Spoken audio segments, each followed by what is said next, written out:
Coming up next on Kids TV and Me, author, illustrator, and children's television enthusiast Joshua Stauffer will be talking to you today about this. Are you kidding me? Harriet, behave yourself. Ordinarily, I'd rather eat crabgrass than go coat shopping, but my mother said it was either a new coat or no coat. And since I'm allergic to freezing to death, you get the picture. Stupid zipper! Is everything okay in there? Why don't you ask her? Get off of me, you coat! Oh, I'd rather not. It's trying to kill me! My coat future looked bleak until I saw it. Color, navy blue. Style, pea coat. Size, children's medium. It was perfect. Little did I know that wearing it would lead to dark secrets, fiendish banana splits, and a staring contest to see who would blink first. Freedom or tyranny. And we're rolling. Hello everyone, Joshua Stauffer here, back with another episode of Kids TV and Me. And whew, what a day this has been. We're snowed in. We spent a great deal of time today shoveling the sidewalks, snow blowing the driveway, and the roads are still not really drivable at all. So yeah, snow day for us here in Lancaster, Pennsylvania. Spent the first half of today uploading my videos from my recent Harrisburg trip to my YouTube channel. I have videos for the Amtrak train ride, Strawberry Square, Colonial Park Mall, and the Boscovs. They're all on my YouTube channel right now if you're interested in those. And now that we're finished with all that, and done dealing with the snow for now, we'll just stay here in my nice warm house. So now I can just sit back and relax and record episode 9 of Kids TV and Me, because, let's face it, for better or for worse, overthinking is what I do best. Seriously though, today we're going to be talking about Harriet the Spy, Season 1, Episode 2. Episode 2 is called Coats Vote. How appropriate. Today was most definitely a coat day. Not only that, it was also snow pants day. And unfortunately, it was heavy mitten day, but I lost my heavy mittens. I don't know what happened to them. I don't know if I threw them away at one point or if they're hiding in my house somewhere, if they're in one of my moving boxes, but what do you care? You came here to listen to me talk about Harriet, didn't you? So, I'll quit blabbing about other stuff and let's get right to it. Now, last month, we spent not 1 but 2 weeks talking about the first episode of Harriet the Spy. I'll try really hard to be quick about this one, see if I can get it all done in just one podcast episode. There shouldn't be too much to say because we don't have all the crazy maps that we had in episode 1 that I was super tempted to examine. We've already established the fact that there's this whole big controversial idea around this show that to be a great writer, you have to know everything, you have to see everything, and you have to be a spy. So what else is this show about? We're about to find out today. So without further ado, I'll just click on Apple TV here and begin analyzing Harriet the Spy, Season 1, Episode 2, Coat Vote. Here we go. Alright, the first thing we see is a lovely view of New York City, Manhattan. I see the Empire State Building in the background, and the Chrysler Building just to the right of that. Judging by the location of those two buildings, it shouldn't be too hard for me to figure out which bridge this is, because we see a magnificent bridge here in the foreground. Let's go to Google Maps. Chrysler Building, Lexington Avenue. Okay, Chrysler's there, Empire's there. So apparently this bridge is north of those two buildings, the way the angle is set up. So I'm going to take a guess and say that this is the Queensboro Bridge. Interesting, that's the same bridge we were talking about when we did Reading Rainbow My America. The kid who lives in Jackson Heights, Queens, says that they drive over that bridge every day to go to school. We don't see Roosevelt Island in this picture on Harriet the Spy, though, so I guess we could assume that the quote-unquote camera is right there on the island, sitting up high somewhere, looking down at the bridge, and the city on the other side of the river. The East River, that is. And once again, this is making me think of that cool Trader Joe's I want to see, right underneath the Queensboro Bridge. Someday, if I ever get to New York. The way things are going over there, I probably won't get up there anytime soon, but someday. For now, I'll just enjoy New York from the comfort of my cartoons. Then the next thing we see is a large building that might be a department store. I'm not sure. It's either a department store or it's a building with multiple clothing store tenants inside and apartments on top of it. Now I want to look and see if there's any department stores that look anything like that. There's no legible department store name on the sign, although it looks like it could be 2 words. Is that Saks Fifth Avenue? No, that can't be it. It's an interesting design. On the show we have this building that looks like it has these different layers. Parts of it have brown bricks, some of it are kind of tannish white. There's lots of green all around, including these green roofs. Along the left and right sides, the building appears to be 9 stories, but down the middle, it's only 6 stories. At least the front of the middle. I'm looking at the building of the former Barney's New York store. It's not that either. It can't be Abraham and Straus, because that was in Brooklyn. I'm particularly interested in finding out what store that is, because department stores are my thing. I like retro retail. It's not B. Altman and Company. I'm looking at this website called Department Store Museum. They've got pictures of all these vintage department stores from the old days. How about Bloomingdale's? Is this it? Maybe Bloomingdale's? I know for sure that's not Macy's. It never looked like that. Not even in the 60s. Definitely not Bonwit Teller. Gertz? No, that's Long Island. Gimbel's not even close. It's not Lord & Taylor. It's not Martin's. Nor Stearns. It's not Wanamaker's. That Wanamaker building is now Wegmans, believe it or not. It was a Kmart for a while, now it's Wegmans. It's not McCurdy's either. How about Sibley's? No. Day Brothers, never heard of that one. E.W. Edwards & Sons, that's in Syracuse, New York. Darn it, okay, I give up. Apparently they made up that design for Harriet the Spy. It's a very impressive looking building. Shoutouts to the art crew who designed it. It's too bad it's not inspired by any of the real store buildings in New York. It might actually exist somewhere, just wouldn't know where to look to try to find it. Anywho, let's see what Harriet's doing in here.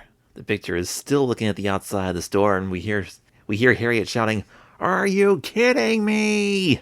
Then we cut to inside, and there's the fitting rooms. Old Golly is sitting there reading a book, and I'm going to guess that those are Harriet's feet poking out from the bottom of the door there. Old Golly says, "Harriet, behave yourself."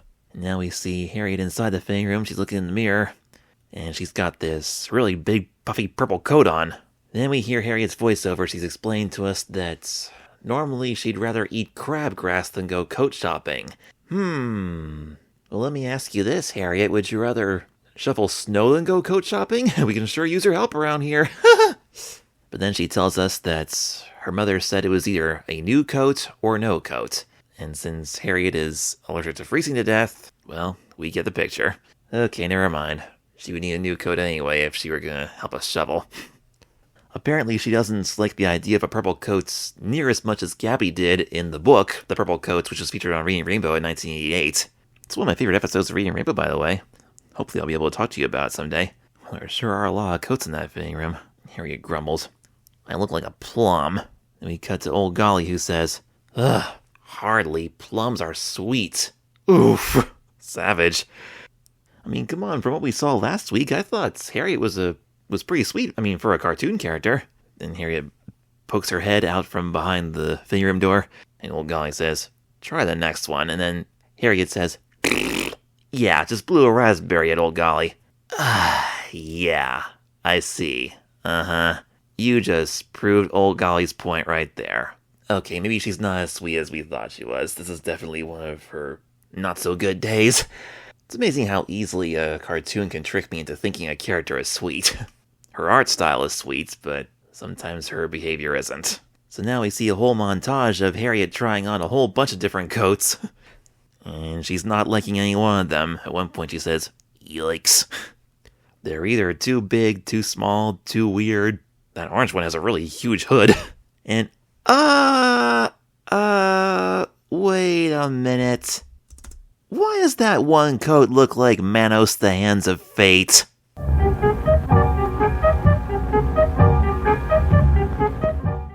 If any of you guys are a fan of Mystery Science Theater 3000, you know what I'm talking about.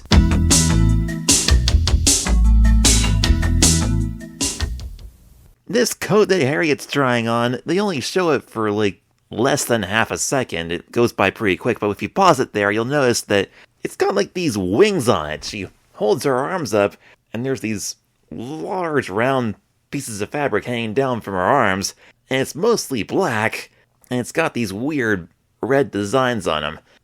Now, Mystery Science Theater 3000 was an old show from the Comedy Channel, where this guy and his two robot friends were banished to outer space, and these mad scientists were forcing them to watch the worst movies ever made, and one of them was an old film called Manos, the Hands of Fate, and there was this big bad guy with a black coat with these big red hands on it. It was one of the most horrible movies they ever reviewed on that show. So make sure you don't say anything about that in front of your kids, because they're better off not knowing what that is. Because Mystery Science Theater 3000 is definitely not for little kids, but for adults it's hilarious. Yeah, I'm not gonna lie though, I don't know if that particular coat that Harriet's wearing was an actual style in the 60s, or if they put that in there as a joke reference to that incredibly demonic movie. I mean, Manos, the Hands of Fate came out in 66, and Harriet the Spy, the original book, was written in 64, so they're not that far off.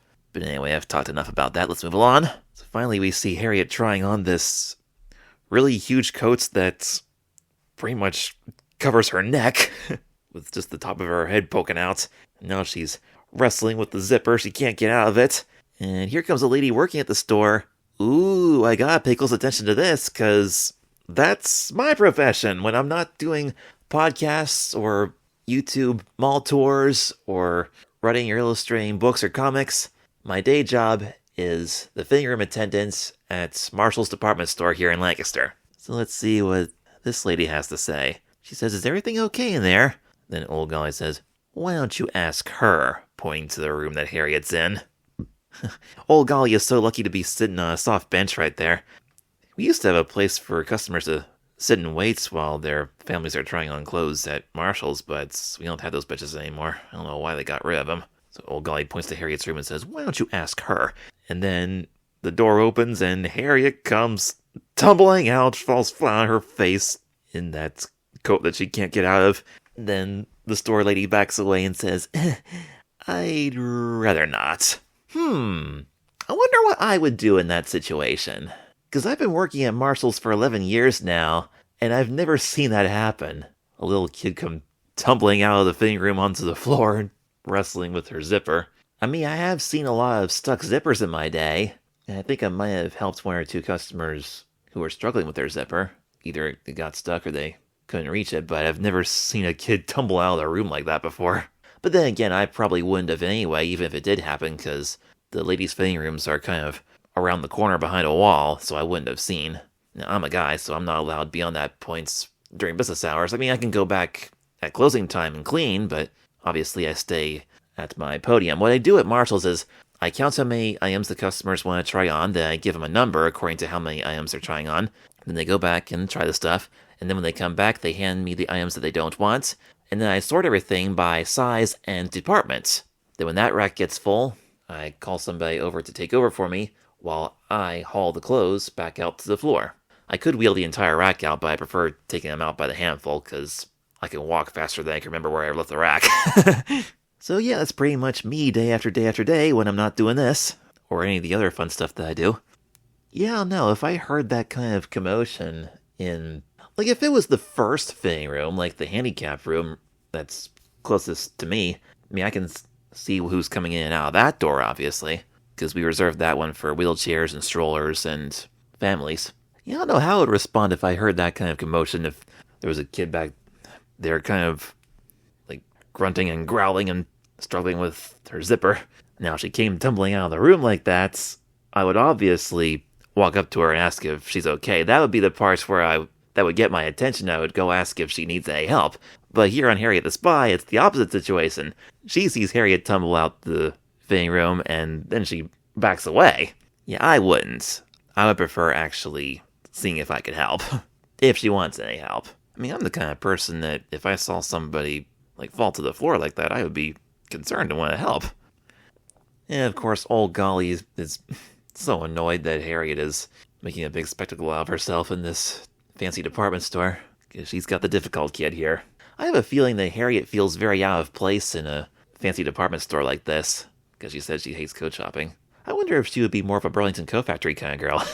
I mean, I could see her being more willing to shop in like a warehouse kind of store like that. Even though I work at Marshall's, I do like Burlington too. So finally, old Golly bends down and begins unzipping Harriet out of her coat, and the look on Harriet's face, she looks like she's about to die. And sure enough, she says, "It's trying to kill me!" Old Golly bends down and says, "Maybe I'll help." Maybe you'll help? What, you're afraid Harriet's not gonna want you to help? Well, I mean, Harriet is pretty determined to be a strong, independent woman, so that makes me wonder why Harriet and old Golly kind of stare each other real close in kind of a weird way. I mean, old Golly has a little bit of a smile, and Harriet looks a little bit fierce there. Does that mean that Harriet doesn't want old Golly to help? I mean, she could sure use help right now. Burlington Coat Factory used to be famous for selling more coats than any department store in America. I wonder if any Burlington employees have like memories of similar situations like this, with kids trying on hundreds of coats every day. Burlington Coat Factory wasn't even around yet in the 60s. I think the first one opened in New Jersey in the 70s, and they eventually expanded into New York and everywhere else. Gee whiz, we're how long into the podcast and we haven't even hit the theme song yet? So, are you guys up for a 3-hour podcast instead of a 2-hour? I'm not doing another 2-parter. I'm gonna try and squeeze it all into this 1 week. We'll see how it goes here. Next scene. Okay, finally. Harriet's found her perfect coat. It's a navy blue pea coat, a children's medium. And it's got these fancy buttons on it that look like anchors. And her voiceover monologue continues. "It was perfect," she says. "Little did I know that wearing it would lead to dark secrets, fiendish banana splits, and a staring contest to see who would blink first. Freedom or tyranny." Ooh, interesting. Dark secrets. She said the same exact thing in the intro to the first episodes. She said, "Dark secrets exposed, purple butterfly yo-yos unleashed."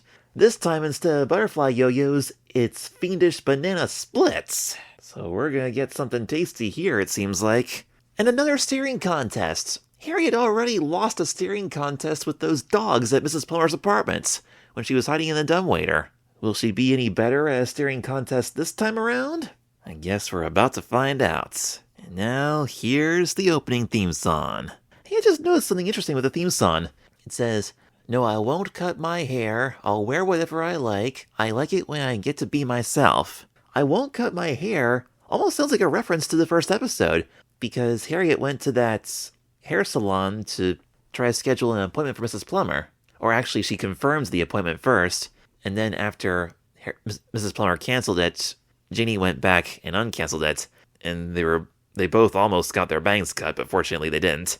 And of course, at the beginning of episode 1, Harriet got her hair caught in her cereal milk, and her mom commented, "Harriet, how can you see with those bangs in your eyes?" And Harriet says, "I like my bangs." Dad says, "They're good bangs." Harriet, "They're great bangs." So the theme song says, "I won't cut my hair." That fits perfectly with episode 1. And now, episode 2, the theme song says, well, it's the same theme song every episode, but it continues, "I'll wear whatever I like." Here in this second episode, Harriet's wearing a coat that she likes. So I wonder if these different parts of the theme song are going to play into each episode. We'll find that out as we go along. That is really interesting. I don't want to be, you don't want to be, we don't want to be told what to do. Most of us don't, but as Harriet continues to grow up, she'll find out that there's a time and place for being told what to do, and there's a time and place for telling others what to do. Coat Vote, written once again by Will McRobb. I believe Will McRobb wrote the first episode as well, if I'm not mistaken. Now, what's really unique about this episode is that I don't think it's based on anything in the book. I didn't see anything in the book about Harriet getting a new coat, let alone a navy blue pea coat in children's medium. But let me pull up the ebook here and just check. Let me confirm here. This might be an original exclusive to television story. Nope. Nothing in the book about a new coat, let alone a coat vote. So, ladies and gentlemen, boys and girls, those of you who have read the original book, this story is going to be new to you if you haven't seen the Apple TV show already. We're going to find out how Will McRobb expands Harriet's universe and adds to the classic tale. Let's see what we got. So after the theme song, the episode continues. Harriet's telling us all about her old coat. In fact, she says, I want you to meet my old coat, because apparently this old coat is an old friend of Harriet's that she really enjoyed wearing. She says she found a peace button on the 6 train and used it to cover a moth hole on her coat. The number 6 train is one of the subway routes in New York. She says she got lost in Central Park once, and that's how the coat got all those prickers on its arm. Those little needles. The coat also has some mustard stains from a time when she crashed into a hot dog cart. Harriet's certainly going to miss her old coats after all the adventures she had with it. She hangs it up on her door. She says, I'll never forget you, coat. Now look away. And then she turns the coat around so that its back is facing out. And old Golly comes into Harriet's room and says, what do you think? Harriet turns around and says, I still don't know if it's 100% me. Really? I thought you seemed pretty confident about it in the store. Old Golly says, just give it time. And pulls one of the needles off of the old coat. As Harriet walks out the door, she looks at the coat and says, goodbye, buddy. Well, at least she's saying goodbye with a smile on her face. Okay, time for more geography. I need to know where that bridge is, because we see this bridge a lot throughout the show. Let me see if I can find Harriet's neighborhood here. I still vaguely remember where it was. It's not far from the river here. I'm trying to think, was it north or south of the Queensboro Bridge? Ah, here we go, Carl Schurz Park. Yeah, on the show it looks like this bridge is one trail going over another, because I see people walking their dogs underneath it. I can't really see the dogs, but I see the leashes. Hey, that might be it right there. Not far from the Peter Pan Monument. Yeah, okay, it doesn't look exactly the same, but that might be what that bridge is inspired by. I mean, it's a different stone pattern, but it's the same idea. It's got that round tunnel underneath. So it looks like the art crew on Harriet the Spy is doing something kind of similar to what I'm doing, where in my book, Meet Zoe Richards, it takes place in a fictional town called Red Rose City, which is inspired by Lancaster, Pennsylvania, which is the town where I grew up, and still live today. And there are a lot of settings in there, a lot of buildings that look extremely similar, but not 100% exactly what they looked like back then or look like now. So it's kind of cool how they take these familiar places and kind of do their own spin on them. Yeah, I'm 99% sure that this bridge that Harriet's running over right now is at Carl Schurz Park, and it's the one close to where the Peter Pan Monument is now. Now, I assume Harriet's heading to school, but for whatever reason, she leaps onto the bench and kind of jumps right over it and kind of hides behind it and peeks over it. I guess she's practicing her spying skills. And she tells us that one thing that she does like about her new coat is that it's a lot quieter than her old one. It doesn't make all the swish-swish noises that the old one did. She says that this coat is silent as a shadow. And when she pulls up the collar, she says she feels like Jack London. She says it's a great writer that I should definitely check out. Should I check him out? Let's see. Jack London, what did he write? Oh, The Call of the Wild, okay. I think we studied that book in school. I vaguely remember that. Wow, this guy wrote a ton of books. He also wrote White Fang, To Build a Fire, An Odyssey of the North, and Love of Life, Pearls of Parley, The Heathen. Yeah, Jack London was the author of The Call of the Wild, The Sea Wolf, White Fang, The Iron Heel, and Martin Eden. I think the only one I've read of those was The Call of the Wild. Wasn't really into it all that much, but it was interesting. But anyway, Harriet seems to enjoy those books. But what does pulling up his collar have to do with, or her collar, what does that have to do with Jack London? Well, in the background, we see her kind of fantasizing about the Arctic, and there's a wolf back there, so I guess that's a scene from Call of the Wild. So does that mean she's using the collar to imagine that she's shielding herself from the cold from Call of the Wild?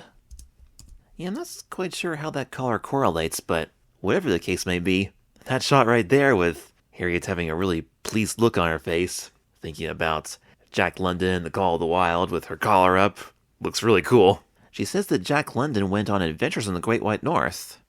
Now we see Harriet's walking up to the John Finley Walk. It's sort of like this great big bridge with FDR Drive right underneath it. It goes all along the edge of the river, and there's these railings that you can stand at and look out to the river. And she sees a tugboat sailing by. She's telling herself that if she could get the tugboat captain to blow his horn, then the pea coat would truly be the coat for her. She's looking out towards the boat, and she kind of makes a fist and pretends she's pulling the horn twice, hoping that the captain will see her.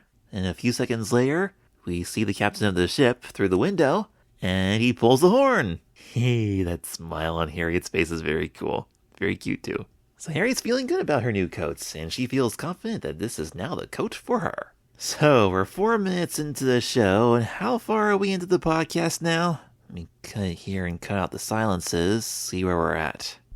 About 25 minutes, okay. That's not too bad. Let's see, about a 20-minute cartoon show, 4, 8, 12, 16, 20. 25 times 5 is 125, so that's just a little over 2 hours. Okay, I think we'll make it. We should be able to make this work this time. So now Harriet just arrived at the Gregory School, and this is where the story is really going to get interesting. Harriet says that by the time she got to school, she loved her new coat the same way you love a great song, or a good book, or a tomato sandwich sliced diagonally on white bread. Nice continuity there. Can't forget the tomato sandwiches from episode 1 and the book. Oh no, here comes Marion Hawthorne, the antagonist of our series. And oh no, she is wearing the exact same coat that Harriet is wearing. Harriet and Marion, both wearing those pea coats with those collars and the anchor buttons. And they're glaring at each other. Is this a staring contest she was talking about? By the way, I just noticed that Harriet's one sock is always pushed down because she has a bandage on her right leg. Is that always there, or is that just this episode? I feel like I've seen that before. Marion says, "Please don't tell me that coat is made by Smithers of London." Harriet looks at the sleeve, and there's a little label on the end that says SL in fancy letters. And is that supposed to be a bridge representing London bridges? That's funny. But what's even funnier is that every time somebody mentions the name Smithers of London in this episode, we hear this little 1-second song, Smithers of London! It's kind of funny and also kind of creepy when it says that all of a sudden, because it's kind of loud. Smithers of London! But that's nowhere near as scary as what happens next. Marion says, "You need to take it off. Now." She literally threatens Harriet to take off her coat. Why? I'm guessing because Marion's kind of a high-end, rich girl, show-off kind of person, and now that she sees Harriet wearing the same coat that she is, she's afraid that it'll make her feel less special, I guess. Harriet says, "Well, why don't you just wear a different coat? You got lots of them. This is my only coat." For many years, I've only had one coat. I mean, I have a few more now, but I still have one that I wear almost every day. Marion gives Harriet a weird smile and says, "I'm doing you a favor. If you wear that, people are just gonna think that you're a copier." And I absolutely love Harriet's response to that. She says, "How can I be a copier if I didn't know you had the same coat?" Like, exactly! Harriet M. Welsh is absolutely right here. But Marion says, "Well, you knew it was the kind of coat I would wear." Oof. Did she, though? I mean, we saw Harriet in the store trying it on and liking it, but she didn't say anything about Marion. I mean, Marion does have a point, though. It does seem like something that she would wear. Although I do like it on Harriet, too. I hope you guys can tell when I say Harriet or Marion, because through the microphone they sound a lot alike. I know you can't read my lips, so it's a little tricky, so just bear with me here. Marion says, "You act like you don't like me, Harriet." It's true, she doesn't. "But I know your dark little secret. You want to be me." I don't know if that's true or not. Does Harriet want to be like Marion? I mean, if it were true, Harriet would want to make an effort to have all the fancy clothes that Marion has. And Harriet hates coat shopping. And she didn't go coat shopping because she wants to look like Marion. She went coat shopping because her mother made her go. Harriet says, "I bought this coat because it's totally, absolutely, incredibly..." Marion cuts her off. She says, "Me." Harriet fires back, "Me!" And that's when Marion comes up with a crazy idea. She says, "Well, if you're so sure, why don't we have a vote?" She wants the whole school to decide whether the coat is totally Marion or totally Harriet. Okay, maybe not the whole school, but the whole class. And winner gets to wear the coat, huh? Wow, Harriet's really being the intelligent one here. She says, "Here's a wild idea. We both wear the coat." Yes, I'm with Harriet all the way this time. In episode 1, I wasn't too sure if I wanted to support Harriet or not with the crazy spying stuff that she does, but here, she's actually being a legit good guy. Like, she knows right from wrong when dealing with her difficult classmates. Unfortunately, Marion is still 100% convinced that Harriet wants to be her. And then Harriet asks Marion, ever think that maybe it's you who wants to be me? And then Marion, along with her sidekicks, Rachel and Beth Ellen, turn around and walk inside the school laughing. Harriet shouts to them, I bet you do, I bet you definitely do. And says to herself, you're the copier. Yeah, I don't know if Marion's trying to be like Harriet or not. I almost wonder if Marion's a spy too. Because the only way that she could possibly copy Harriet is if she happened to be in the store the same time that Harriet was. Or if she somehow had a way to spy on Harriet's bedroom. That might be a possibility, I'm not sure though. If Marion's a spy, then she's really copying Harriet. She might not be, I'm not sure. We'll see. Okay, now we dissolve to the next scene. It looks like the school courtyard. They're having recess. And here we see Harriet sitting with her two best friends, Sport and Jeannie, and two pigeons. And Jeannie doesn't understand why Harriet would agree to something as crazy as a coat vote. Harriet explains that it's the only way to prove that she's not trying to copy anyone. Sport reminds Harriet that she's never beaten Marion at anything, which apparently is true, because Harriet grumbles, I'm aware of that. This dynamic reminds me of Pepper Ann and Alice Kane, like those two big rivals. Yeah, Pepper Ann's biggest rival was Alice Kane, and now Harriet's biggest rival is Marion. So does this mean that Marion Hawthorne is also very athletic, on top of being fashionable? Wasn't quite expecting that, but okay. I thought Harriet would be the more athletic one. And Jeannie is still not convinced. She says, this is just gonna be some big popularity contest. For Marion, of course. But Harriet's determined to prove that the only person that she is copying is Harriet M. Welsh herself. And try not to get attacked by pigeons in the process. Who's this guy? Some kid with glasses and a hat just came up to them, holding a paper and pencil. He asks Harriet if she has any response to Marion Hawthorne saying that she's a big copier. I'm going to guess that this guy is an editor for the school newspaper? Oh my goodness! Now we see Marion standing on the school steps with a microphone stand in front of her and a wire leading to an amplifier. Where'd you get all that stuff? And how is that allowed on school property? Did you talk the teachers into, or more specifically the principal, into letting you do this? This is nuts!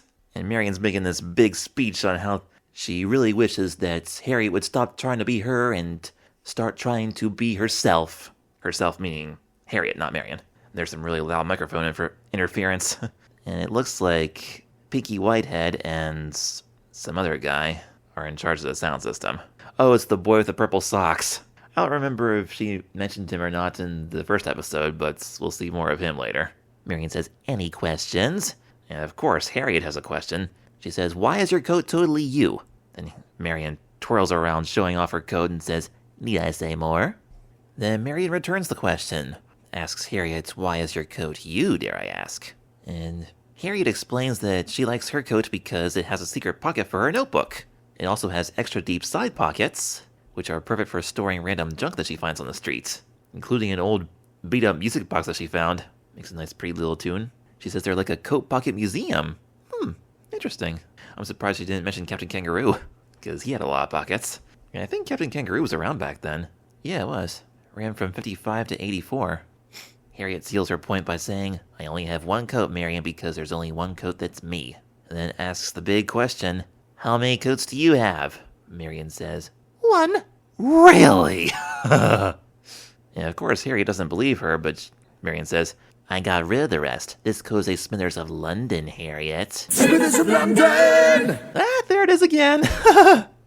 So it's kind of a running gag throughout this episode, see? Smithers of London. Smithers almost smells like smithereens.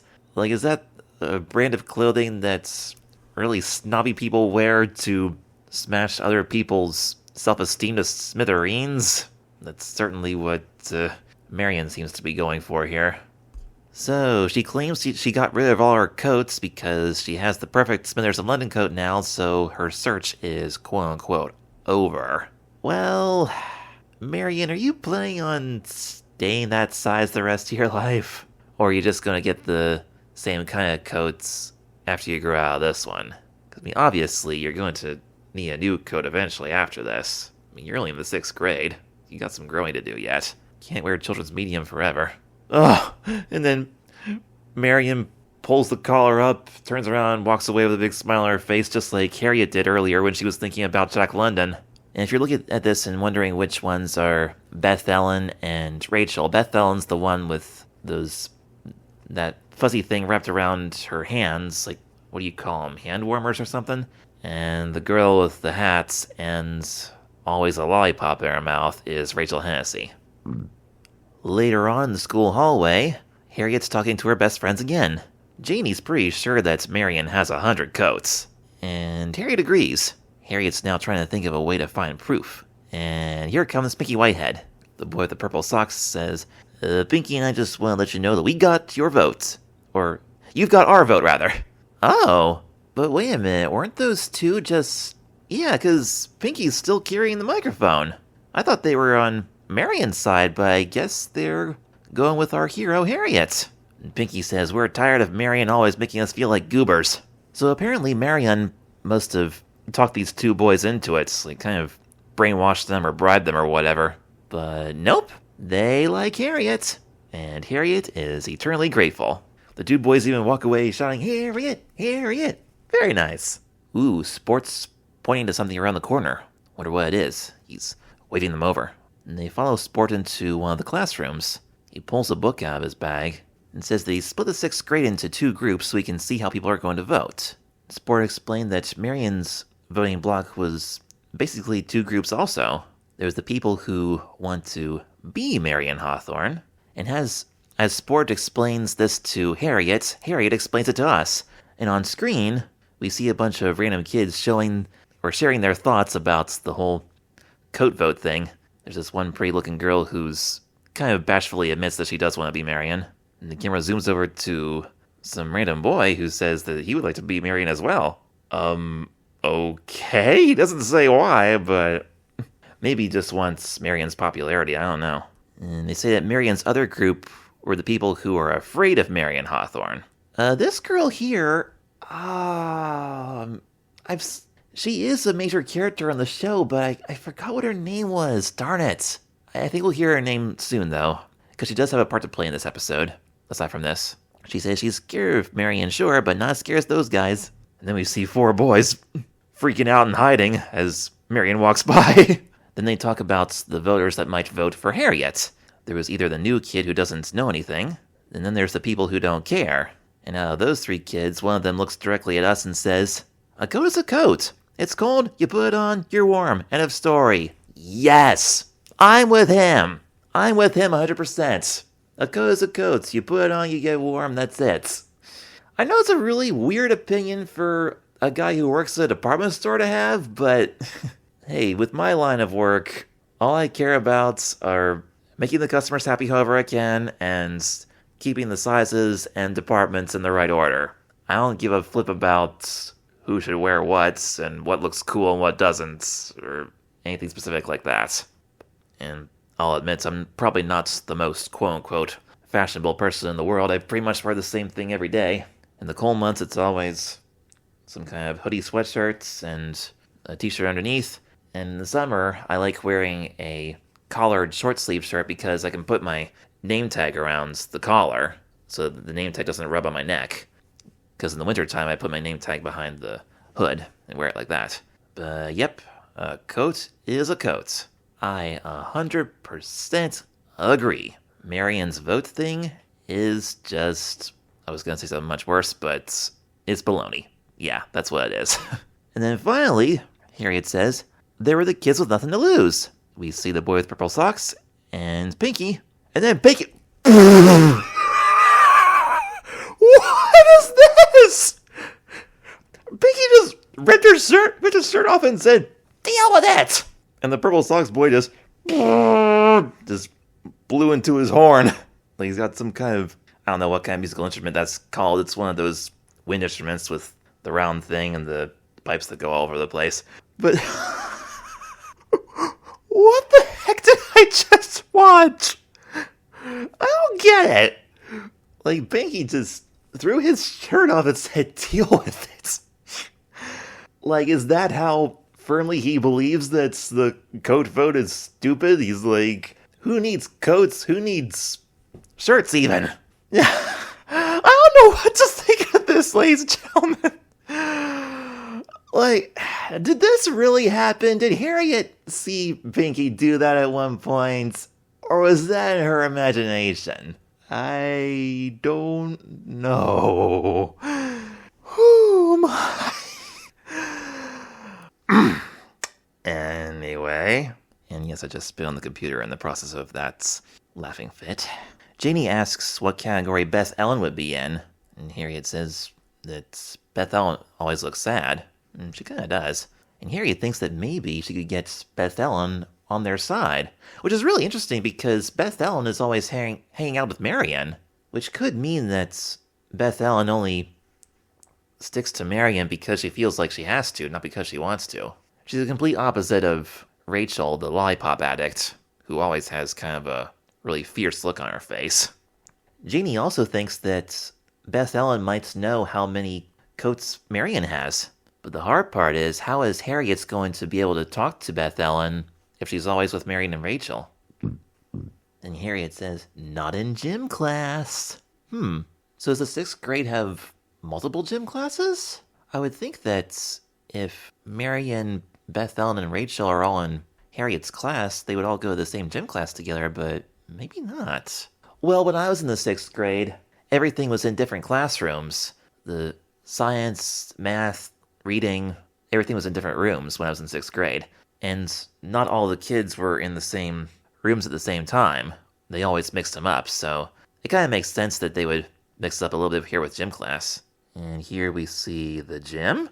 And it looks like it's an integrated gym class. There's boys and girls. Nice. That's how it was when I was in school, too. Wow, the sound effects for this gym class scene are really impressive. We can hear the echoes of the kids playing in the background. Well, maybe not playing, but doing their exercise assignments. And also, if you listen to this with headphones, it doesn't really come through that great on the TV, but if you listen to it on the computer or phone with earbuds or headphones and turn it up, you can hear the lights buzzing in the gymnasium. That's a really cool touch.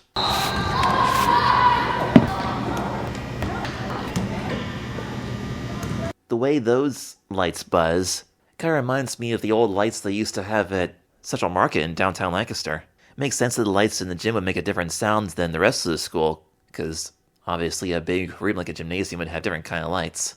When I was in school, the gymnasium had like these incandescent lamps that looked like upside down glass bowls, whereas in the rest of the school it was all fluorescent lights. I'm sure neither of those lights are around anymore. I'm sure they probably switched them out with those newfangled LED lights now, which I don't particularly like. That's why I wear blue light glasses everywhere I go, because those LED things are not good for my eyes and my brain. They make me too dizzy. And I always wear blue light glasses when I'm sitting in front of computer screens, like when I'm watching my shows and recording the podcast and stuff. So now you know why I wear glasses in the Kids TV and Me logo. So in this gymnasium, they've got ropes hanging there. This was back in the old days when they used to do rope climbing in gym class. Not ropes hanging from the wall, mind you. This is like a single rope hanging down from the ceiling. They got 5 of them here. I don't even know if schools even do that anymore. I know they did in the 1969 Bill Cosby show with Chet Kincaid, and also in the book, one of the Anastasia books. What was that one called? Anastasia Has the Answers by Lois Lowry. I remember reading that one. And that book was written in 86, and they still had rope climbing in school there. No, it doesn't look like they do that anymore. In 2013, the activity was inducted into the Physical Education Hall of Shame. I assume that means it's been banned. That doesn't surprise me, because it looks really dangerous. But wow, seeing something like that in a cartoon that came out in the early 2020s, that really gives today's kids an idea of how crazy things used to be in the old days when our parents and grandparents were growing up. Yeah, I never had to do that in school, thank goodness. I was in middle school in 2010, so that kind of stuff was already gone at my school by then. I did like gym class, though. Not because I was athletic, but because I liked Peppermint Patty from the Peanut specials. So that's a whole different story. So, let's see if Harriet's gonna successfully confront Beth Ellen in this gym class. And by the way, the boys and girls are both wearing the same kind of outfits in this gym class. They're all wearing these white t-shirts with collars and blue shorts. So here we have Harriet and Beth Ellen just casually talking about how they don't like climbing the ropes, but they do like ringing the bell. Because when you climb to the top of these ropes, you ring the bell to prove that you got to the top. Yeah, Harriet likes ringing the bell, and surprisingly, Beth Ellen likes it too. Beth Ellen seems to have a very southern accent. Wonder where she's from. Beth Ellen says, when Harriet said that she doesn't like climbing the rope, but she likes ringing the bell, Beth Ellen says, I know it's kind of silly, but I like it too. And that's when Harriet says, not as silly as this whole coat vote thing, am I right? That's when Harriet begs Beth Ellen for help. Beth Ellen kind of freaks out and starts climbing up the rope to get away. And it looks like Harriet's the only one who only has half of her shirt tucked in. Like everybody's got their shirts tucked in all the way, but Harriet's is half hanging loose. I also noticed a little mistake that the animators made here. Because here we see both of Harriet's legs, but neither of them have a band-aid on. They only show that band-aid when she's in her school uniform, and one of her socks is pushed down. But we don't see it here. So there goes Beth Ellen up the rope, and uh-oh, Harriet's climbing up after her on the same rope. Harriet desperately asks her, how many coats does Marianne have? The gym teacher blows her whistle, saying, Welsh, one at a time on the ropes. Harriet says that she'll be down in a minute. Gee whiz, that gym teacher has the same exact hairstyle as the protagonist of my book, Meet Zoe Richards. Almost the same color, too. She's got the bangs and the tiny little ponytail. Beth Ellen doesn't want to tell Harriet anything because she's afraid that Marian will know that she's the one who ratted her out. And Harriet says, you don't have to say anything, just say a number. If it's more than that, ring the bell. Does she have more than 10 coats? And Beth Ellen very nervously rings the bell. And Harriet asks, more than 20 coats? And Beth Ellen rings again. The gym teacher screams, Welsh! Then after a quick thank you for Beth Ellen, Harriet lets go of her feet and slides down the rope with just her hands and says, ah, rope burn! That's the first time we heard that. That's another running gag throughout this show. I think it's happened at least 2 or 3 times, that rope burn thing. Yeah, that's gotta hurt. I'm surprised she didn't get rope burns in the previous episode where Harriet was struggling with the dumbwaiter and almost crashed to the first floor. And then we cut to the next scene where she's talking to the newspaper editor in the hallway, and her hands look okay, though. I would think that her hands would have to be bandaged after that, because that's what happened to Doug.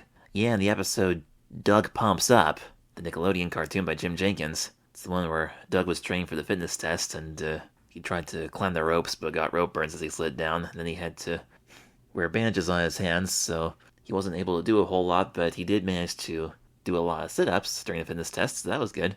But Harriet's rope burns must not have been quite as bad, because her hands seem fine. So Harriet tells this guy, this is a big story, Bill. Marian's not telling the truth. Bill, I gotta remember that. This kid's name is Bill. The kid with the pencil on his ear and the glasses. Harriet continues, she says, my source says she's got at least 20 coats.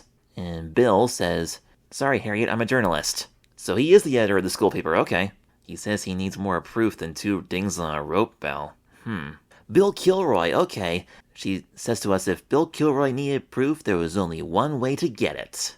But would it be worth the risk? Now we fade to the night scene, the fabulous New York City skyline with the Empire State Building right in the middle. Okay, here we go. It's time for Harriet to go on another spying mission. And ooh-wee, this music is really cool. I gotta play some of this music for you.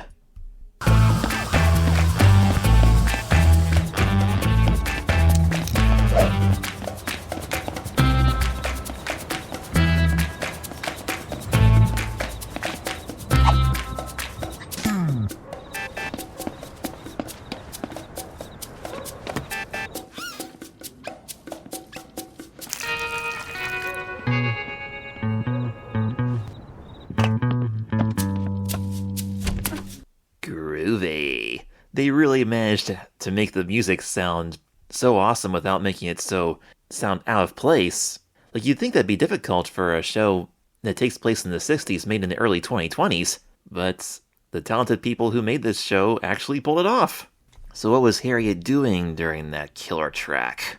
Well, it's really amazing how Harriet managed to change into her spy clothes and still put her new coat on for top of it, because now she's wearing her jeans and her red hoodie, but still her new pea coat.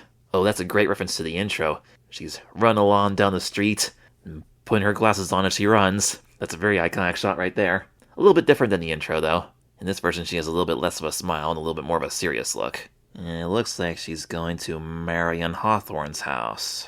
Growing up in Lancaster, Pennsylvania, whenever I hear the name Hawthorne, it immediately makes me think of Hawthorne Shopping Center, where Walmart and Hobby Lobby are, on Fruitville Pike in Manheim Township, just north of Lancaster.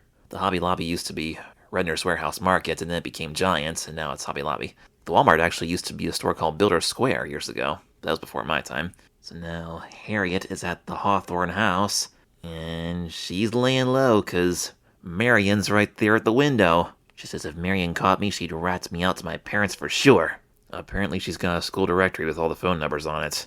Well, I guess she wouldn't have to do that. She could just tell her parents, and then they could tell Harriet's parents. Harriet's thinking they would ground me for life or bash me to a tower like that Rapunzel.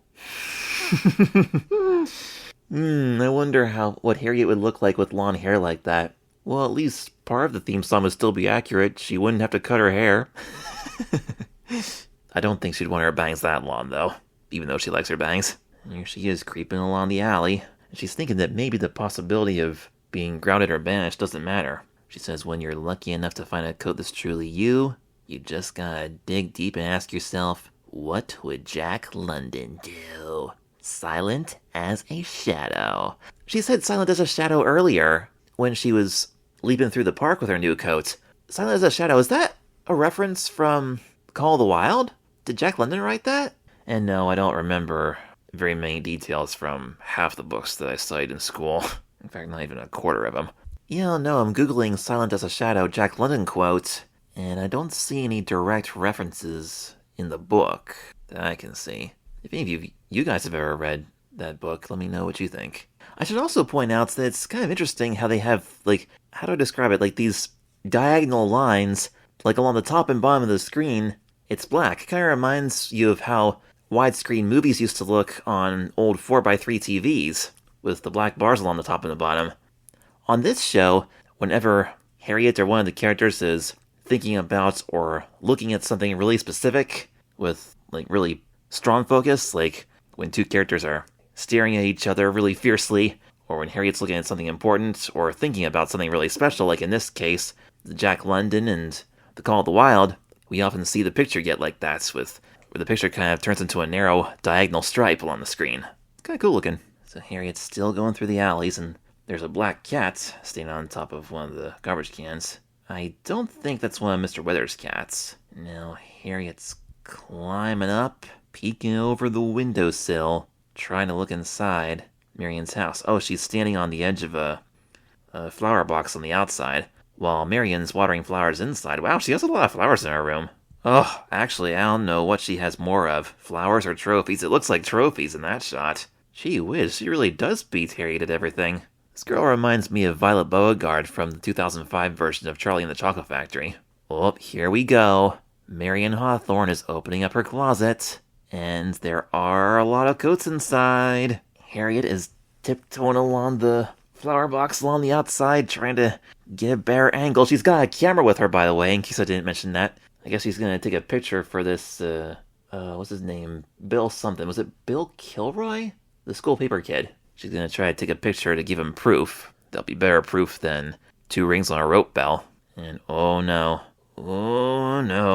I have a feeling Harriet is gonna fall off the edge of that thing trying to get the right angle. Her finger is on the camera button. Whoa! There she goes! She just fell and landed into a bush. And Marion heard something. She's coming to the window looking outside. Fortunately, she doesn't see Harriet, but yep, there's that diagonal, narrow picture again, focusing on her eyes. She has a feeling that something's up. Also, the way that these black lines go up against the picture, it looks like it's made with a pencil or a paintbrush. These animators did a phenomenal job at making this animation look like it was made 30 years ago. And then we cut to the next scene, and there's Harriet's house once again. She says she totally bit the biscuit on her mission. And we see her inside her bedroom, and her hoodie, her canteen, and her jeans are laying on the floor. And she's hiding under the covers with her flashlight, writing in her journal again, I guess.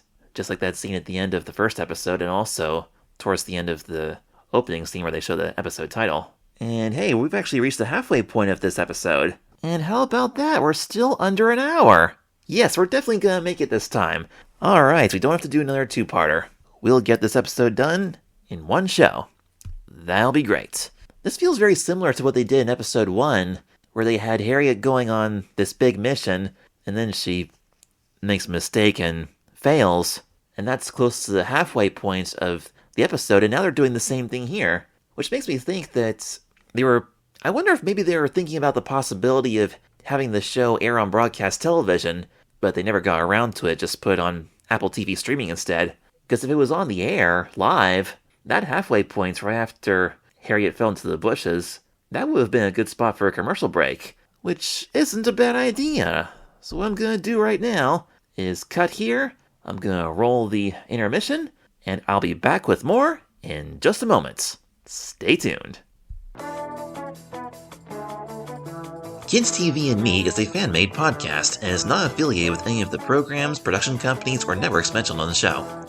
My primary goal of this podcast is to shine a spotlight on some of the underrated classics from my childhood, and to help you make informed decisions about your children's screen time. If you are enjoying this podcast, don't forget to leave a rating and a review. And if your podcast provider has a comment section, let me know your thoughts on the topics we've talked about today. To keep the conversation going, you can also leave me a message on Instagram at Joshua Stauffer Creations. And don't forget to check out my Substack page at joshuastauffer1.substack.com, where you can find more information on my other creative works, including my Little Joshua webcomics, and my book, Meet Zoe Richards, which is available in paperback on Amazon. Remember to always pay close attention to what your children are watching, and as always, don't be childish, but stay childlike. I've broken down the 6th grade into groups so we can see how people are going to vote. Sport explained that Marion's voting block is basically 2 groups. There's the people who want to be Marion Hawthorne. Well, I don't actually want to be Marion. She's her and I'm me. And, okay, I do want to be Marion. I would like to be Marion as well. The other group was the people who are afraid of Marion Hawthorne. I'm scared of her, sure, but not as scared as those guys. Down here, we've got the voters who might vote for you. There was the new kid who doesn't know anything. Sorry, what's happening? Then there was the people who don't care because a coat vote, whatever that is, seems dumb. A coat is a coat. It's cold, you put it on, you're warm. End of story. Finally, there were the kids with nothing to lose. Deal with it!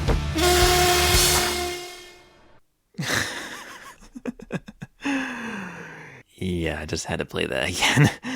I'm looking at the boy with the purple socks instrument again. I think it's a French horn, which is funny. I should know because that's the same kind of instruments that the kid from Reading Rainbow is playing. What was his name? Stefan, the boy from New York, played the French horn. Yeah. Oh, that part with Pinky tossing his shirt off as a form of protest almost killed me. Harriet said that those two have nothing to lose.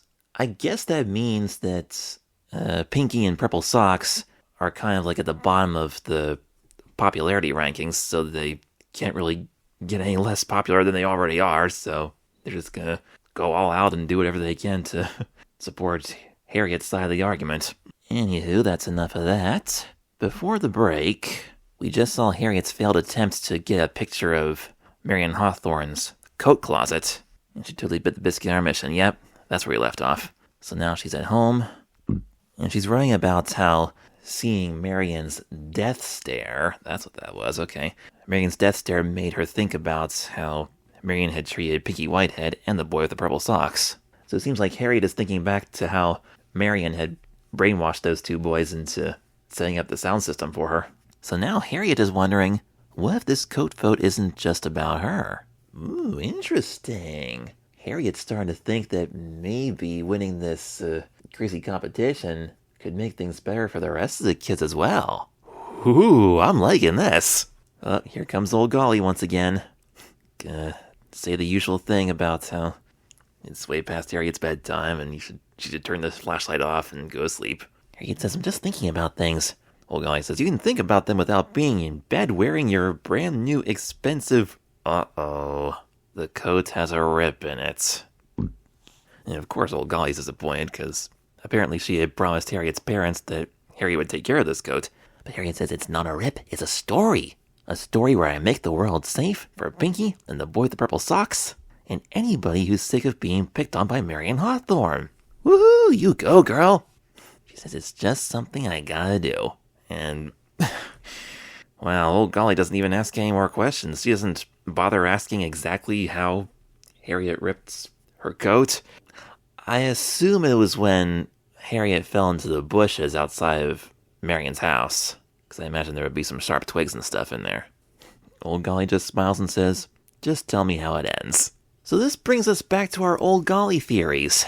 Last month we were trying to figure out whether or not Old Golly knows that Harriet is doing all this crazy spy stuff. But here it seems like Old Golly doesn't 100% know, and doesn't really care either. Like, somehow or another she trusts Harriet. I guess Old Golly can see that Harriet is a very brave, determined little girl. She probably thinks that if anybody can make something really great happen and successfully achieve a really dangerous, complicated mission, Harriet could do it. So maybe Old Golly is encouraging Harriet to be a spy, because she doesn't seem all that concerned with what Harriet might do. But in the context of this episode, I'm actually glad that Harriet went on this particular mission because, or at least tried to, because her goal was exposing a lie. Marion lied about only having one coat and having gotten rid of all the rest, and Harriet wanted to prove to everybody that that's in fact not true. Marion still has tons of coats, and therefore Marion Hawthorne's just being very foolish about this whole Smithers of London thing, which in turn means that Harriet should have no problem wearing the same coat. Okay, now it's the next day, and one of the kids is talking into a loudspeaker with the morning announcements. I didn't know they actually did that in the 60s. When I was in middle school, there was a group of kids who made this, like, morning news reports once a week, and they would broadcast it to all the TVs in the school, in every classroom. They would sort of do that for morning announcements. I wonder if this was like a special once a week thing where they would allow one of the students to talk into the loudspeaker and do the announcements. I didn't know they did that back then. It'd be cool if they did. She says, good morning, Gregory School. The weather today is going to stay chilly. That sounds about accurate. With a chance of more snow flurries this afternoon. We don't need any more snow flurries here in Lancaster, thank you very much. I'm recording this part the day after the intermission. Like, everything that you heard before the intermission was yesterday. Today's the next day, and I have another day off from work, and there's still a lot of snow out there, but fortunately the roads are a little better now. I don't think I want to go anywhere, though. And the girl doing announcements continues. She says today's hot lunch is Sloppy Joe's, but in the process she was kind of struggling to find her notes, just reading stuff off. Oh, I forgot to mention that she said Happy Tuesday, Gregory School. So I guess all the events that happened the day before was Monday, which means Harriet must have went shopping for that coat over the weekend. Okay. And as the announcements are being read off, we see everybody in Harriet's classroom. Harriet's not there, though, although we do see Pinky talking to the boy with the purple socks, and Pinky's doing what he always does, using his pinky to dig out earwax. Oh, there's Harriet sneaking around with her coat, trying to hide from all the teachers that walk by. What are you up to now, girl? Now she's hiding in a locker. Ooh, really squeezed in there. And she falls out. Then the girl on the loudspeaker says the inspirational quote for the day comes from A.A. Milne's Christopher Robin. You are braver than you believe, stronger than you seem, and smarter than you think. I need to read the Winnie the Pooh books one of these days. I think I might have read one or two of them, but that was a long time ago. Because I do know that exact quote, though. In the movie Pooh's Grand Adventure, The Search for Christopher Robin actually said those exact words. We should talk about that movie on the podcast one of these days. As long as we don't have any two-parters and we find another 5th Saturday in a month, maybe we'll do that. I have a bunch of ideas for bonus episodes, aside from our 4 main series. Oh, now Harriet arrived at the office where the girl was talking into the microphone. Right where she got to the part where she says, smarter than you think? And she sees Harriet. The girl opens the door and says, you're not supposed to be in here. Harriet says, it's an emergency. Now Harriet picks up the microphone and she says, quote, Hello, Gregory School. This is Harriet M. Welsh with a special announcement for the 6th grade. Your vote tomorrow isn't just about who gets to wear the coat, me or Marion. It's also about freedom. Freedom from Marion always treating us like jerks. But together, we've got a chance to show her we deserve respect. And back in the classroom, Sport and Janie are rooting for her all the way. Freedom! Harry continues, this pea coat is me, but it's you too. We are all in this together, and we're doing it for one thing, freedom! Uh-oh, is that the principal? That old lady with a grumpy look on her face? I'm gonna make a guess and say that it is the principal. And yeah, see, there's that Band-Aid again, on Harriet's leg. She did not have that Band-Aid in gym class, but we always see it when Harriet is in her school uniform, and she's got those lawn socks on. Did the animators assume that we wouldn't notice it without the lawn socks? Huh. Yeah, I don't know if that lady was the principal or the assistant principal, because now we see Harriet in detention, and there's a really grumpy guy sitting there at the desk. So maybe that's the principal, who knows? And there's 2 chalkboards in that room. Yeesh, that room looks really drab. There's paint peeling off the walls, and the desks are all scratched up and everything. On the back of one of the chairs it says, detention stinks. And there's tally marks on the one. Hey! Are those weird looking S symbols? I used to see that all the time when I was in school. Do not tell me they were already doing that in the 60s. Let me look this up. Wikipedia says the exact origin of the symbol is unclear. However, it is generally considered to be an artifact of child lore, meaning that it is taught by children to children over the course of generations. Some people have even reported seeing the S as early as the 60s. Okay. Similar designs for S has also been identified as early as 1890. And apparently it became a lot more popular in the 70s and 80s as part of graffiti culture. But yeah, I'll never forget that. Kids were still drawing that crazy S symbol when I was in school. I had no idea they'd been doing that for that long. So anyway, they got the S symbol scratched into those desks. And there's a heart on the back of one of the chairs. I wish I could see what the initials are on it. Looks like E loves somebody. So definitely not Harriet, even though it is on Harriet's chair. But wow, I didn't notice the S symbol until I watched it just on my bigger computer screen. I mean, if you just watch it on your phone or on an old TV, you won't see it, but if you have a really good quality picture, you can see that. Now, what's on the chalkboards? At the front of the room, behind the principal, the board says, detention rules. No talking, no drawing, no reading. Think about what you've done, and no fun with 2 underlines. What does it say on the right there? I'm not sure. I wonder if that's a place where they put marks for kids who are doing, like, more bad things when they're in detention. The other board on the left here, I have a feeling that Harriet wrote all those. 7 times it says, I will not cause a coat-based revolution. Yeah, that's something that's Marion Hawthorne alright, not Harriet. Well, I mean, to be fair though, Marion didn't cause the revolution, but she is the one who started the stupid coat vote, which made Harriet want to do the revolution. Personally, I don't think what Harriet did was wrong, although breaking into the office and talking on the microphone she was definitely pushing her luck there. But as far as communicating to the other kids how strongly she feels about this coat thing, like if she would have talked to the kids just, I don't know, in class, before the teacher talks, or in recess, that would have been okay. I mean, Marion did that with her big sound system in recess already, so I guess Harriet's wanted to try to do something bigger than that and have the whole school hear it. That makes sense. I mean, I'm not saying it's right, but it makes sense why she did that. Now, the first girl who was doing the announcements is also in detention. I wonder if they sent them both there because they didn't know who started it. There's 3 other kids in the room. There's the girl who said that she didn't want to be Marion because she's her and I'm me. Well, no, I actually do want to be Marion.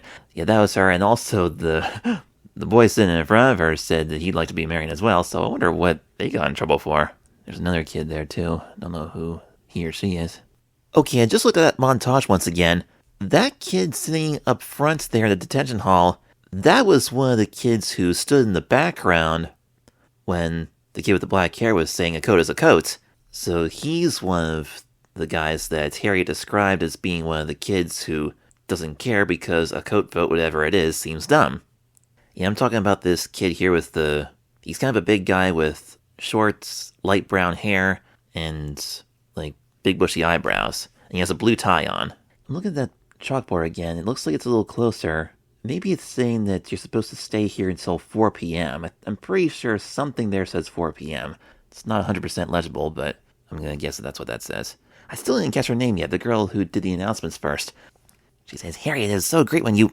And then the principal goes, "Shh." And the girl shouts, "I will not be quiet." The principal glares at her, and then she says, "Okay, I'll be quiet, sorry." But the girl explains that because of what Harriet did, she's no longer afraid to say that Marion is such a pain. Turns out that Marion likes this girl's brother, Philip. Philip's in the 7th grade at St. Albans, and Marion's always bugging this girl about him. Always asking, "Does he have a girlfriend, and when's his birthday? Can I come over?" I'm still waiting to hear her name, but whoever she is, she's tired of Marion using her to find information about this boy that she likes. There's another kid coming into the detention hall. He just walks in there, stands there for a second, and shouts, "Freedom!" and then runs right out. And the principal runs out and chases him. Was that the kid who said, "A coat's a coat, you put it on, you get warm, end of story"? Yep, he is definitely on Harriet's side for sure. And I'm kind of glad he's willing to help Harriet out with this situation.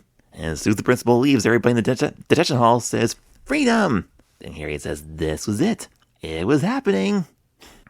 So now we see Harriet and this other girl going into the classroom talking to Sport again. So does this mean that Harriet escapes the detention hall when the principal wasn't looking? Or is this, like, after detention? Like, why is Sport still here after 4 o'clock? I'm going to guess that they escaped detention. So Sport's counting up the votes, and he thinks that they'll have a real chance tomorrow. And Harriet's votes look like they're higher than Marion's. Cute little drawings of Marion and Harriet. Marion has a mean-looking frown, and Harriet's looks happy. Oh, I just noticed something now. Marion, whose name starts with M, looks mean, and Harriet, whose name starts with H, looks happy. Mean Marion, happy Harriet. That's genius! Oh, this show is so good. Also accompanied by another little drawing of Marion looking really mad, talking about the coat. And Harriet's about to show this to Janie. Janie just walked in the door looking really upset, and she hands Harriet this invitation. It's got a picture of a banana split on it. It says Marion's party. Apparently it's a pre-coat vote party after school for the whole 6th grade. Harriet is certain that Marion's trying to bribe everybody. Sport looks at it. It's a make-your-own banana split party with a bottomless toppings bar? Now, first of all, a bottomless toppings bar, that term does not sound 60s at all. I mean, I have heard restaurants use the term bottomless when they describe, like, unlimited beverages or unlimited toppings or french fries or whatever. But, yeah, I don't know if people actually said that back in Harriet's time. But either way, oh no, this is bad, really bad. It's bad for Harriet and her friends because all the kids are gonna go to Marion's banana split party because, I mean, come on, unlimited toppings, who's possibly gonna say no to that? Which means everybody's just gonna vote for Marion now and be on her side. So what on earth is Harriet gonna do to fix this? And it's bad for me too because I'm so jealous of these kids now because it feels like we've been talking a lot about ice cream lately on Kids TV and Me. Just last week, Frog and Toad did a whole episode on ice cream, and now we have this! Oh, man. I so badly want to go to Hinkle's now, but, I mean, I want to, but I don't want to because there's all the snow out there, it's cold, it's a mess. I should have bought ice cream at the grocery store before we got snowed in. I don't have any bananas either. I'm still hoping I can get to Hinkle's in time to film the trailer for February's podcast episodes, because that'd be a perfect spot, because I can buy a banana split there, and it would have the fancy counter with the soda fountain and everything. It'd be a very picturesque spot to represent not only the ice cream episode of Frog and Toad, but now this banana split thing here on Harriet. I'm trying to think, was there another show this month that had ice cream in it? Was there ice cream on Kipper? No, I don't think there was this time. I know they had cake and soda in the previous month, but Reading Rainbow, there was ice cream on Reading Rainbow too. LeVar was cranking the ice cream maker with all the ice, and he made himself some homemade strawberry ice cream in the episode The Milk Makers. So yeah, hopefully I can get out to Columbia before the month is over, so I can possibly make a nice trailer there for you guys. Now obviously, if I was able to do it, you guys have already seen it, so if I did it, yay me, but if not, that's why. The weather was really bad. Hopefully the weather will be a lot nicer by the time you guys hear this, but we shall see. Anywho, let's see what happens now. Seems like Harriet's doomed to lose because of Marion's big ice cream bribe. But she might still find a way to make things work. Let's find out. Oh, I just backed it up a few seconds. Sport just called the other girl Carrie. Carrie Andrews! Carrie Andrews, that's her name. I just remembered it now. Okay, Carrie Andrews. She's the girl who did the morning announcements, and now she's having this problem with Marion constantly asking her about her brother, because Marion has a crush on him. Okay, Carrie Andrews. And so now Carrie's looking at the invitation, and she says, Marion is gonna ask me to invite my brother, I just know it. And she's planning to say, nay, Harriet has set me free. But this gives Harriet an idea. She says, no, Carrie, you gotta go. And you have to invite Philip. Okay, so Philip is Carrie Andrews' brother. And Harriet's going to make him her secret weapon. Ooh, this is interesting. In case you're wondering, this show is rated G, not TVY. So there's stuff in here for all ages, and apparently we're gonna have a little touch of romance too. Ooh la la. Or is it? Okay, here we are at the Hawthorne house again. An extremely fancy living room, or possibly a dining room. There's a massive table all set up with bananas and ice cream and lots of toppings. Like there's cherries and chocolates and marshmallows and I think coconut as well. Oh, there's even like cake and jello on the table as well. My mouth is watering. I need to stop looking at that. I'll just look at the bottom of the screen and read the closed captions. So here comes Harriet, Sport, and Janie. And I assume that's Mrs. Hawthorne saying, hello, children. The other three kids say, hello, Mrs. Hawthorne. Sport and Janie are fake smiling, but Harriet doesn't even bother to fake smile. She just says it with a little bit of a scowl. Hello, Mrs. Hawthorne.